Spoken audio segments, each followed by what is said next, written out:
Hello friends, good morning. সবাই কেমন আছো? আশা করি খুব ভালো আছো। আমিও খুব ভালো আছি। আর ভিডিওটা যদি ভালো লেগে থাকে লাইক শেয়ার সাবস্ক্রাইব অবশ্যই করবে। চলো ভিডিওটা শুরু করা যাক। সকাল সকাল উঠে পড়েই ঘরের সমস্ত কাজ কমপ্লিট করতে লেগে পড়েছি। যেহেতু বাড়ি গেছিলাম, ঘরদোর অপরিষ্কার হয়ে রয়েছে অনেকটাই। আর এসেই কার্পেটটা পাতা ছিল, কার্পেটটা ভালো করে ধুয়ে পরিষ্কার করে বাইরে মেলে দিলাম। কারণ রোদটা না আসা পর্যন্ত হাওয়াটা তো চলছে, হাওয়াটাই কিছুটা টেনে যাবে। আর এখানে ওয়েদারটা খুব একটা ভালো নয়, কারণ ঠান্ডাটা তো পড়েই গেছে, আর রোদটা খুব একটা বেশিক্ষণ থাকে না। আর রান্নাঘরে চলে এলাম, এসে ভাতটা বসিয়ে দিলাম আর দুধটাও বসিয়ে দিলাম। কারণ সকাল সকাল উঠে মিষ্টির বাবার ব্রেকফাস্ট করেছিলাম, রান্নাঘর পরিষ্কার করে ব্যাস এতটুকুই কাজ করতে পেরেছি, আর কিছু হয়নি।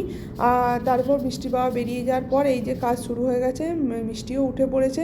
আমি ভাতটা বসিয়ে দিয়ে ততক্ষণে ভাবলাম যে ঘরটা ঝাঁটিয়ে পরিষ্কার করে তারপর অনেক জামা কাপড়গুলো কেচে ফেললাম। জামা কাপড়গুলো কেচে অনেকটা বেলাও হয়ে যাচ্ছে, স্নান করারও টাইম হয়ে যাচ্ছে, পুজোও করা আছে।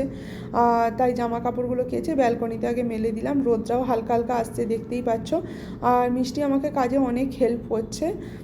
আর ও জামা কাপড়গুলো সমস্ত বালতি থেকে তুলে তুলে আমাকে দিচ্ছে, আমি সেগুলো তারে মেলে দিচ্ছি। ও টুকটাক কাজে অনেক হেল্প করে।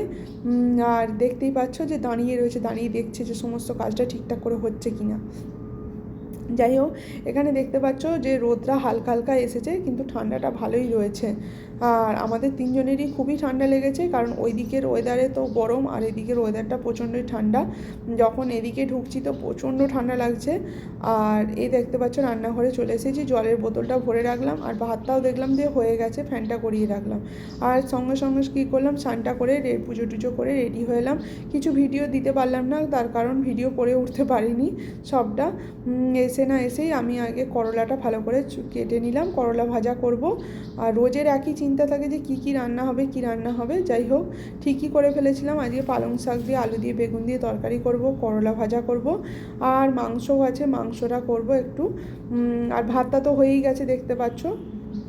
আর একটু ধনেপাতা চাটনি করব। এইটুকুই ছিল আজকের মেনু।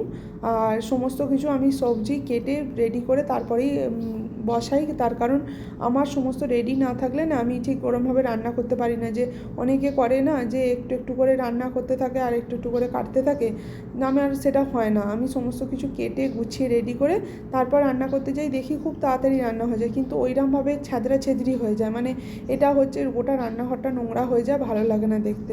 যাই হোক, আমি সমস্ত রসুনগুলো, যেহেতু পালং শাকে রসুন দেবো সেহেতু রসুনটা আর লঙ্কাটা একটু বেটে নিলাম। এদিকে কড়াই বসিয়ে দিয়ে করলাতে নুন আর হলুদ মাখিয়ে কড়াইতে দিয়ে দিলাম।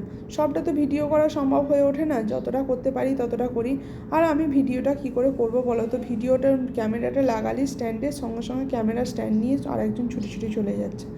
যাই হোক, করলা ভাজা হয়ে গেছে, এদিকে পালং শাকটাও বসিয়ে দিলাম। বসিয়ে দিয়ে আমি গেলাম মিষ্টির কাছে, যাব একটু দেখি কি করছে সে।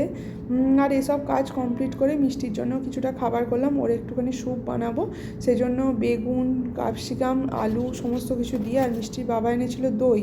আর আমরা বিকালে বেরিয়েছিলাম একটু মার্কেটে, সবজি মার্কেটে, কারণ বাড়ি থেকে এসেছি, সবজি সেরকমভাবে ঘরে কিছু ছিল না, তাই সবজি আনতে গেছিলাম। আমি আর মিষ্টি দাঁড়িয়ে আছি, মিষ্টির বাবা বাজার করতে গেছে।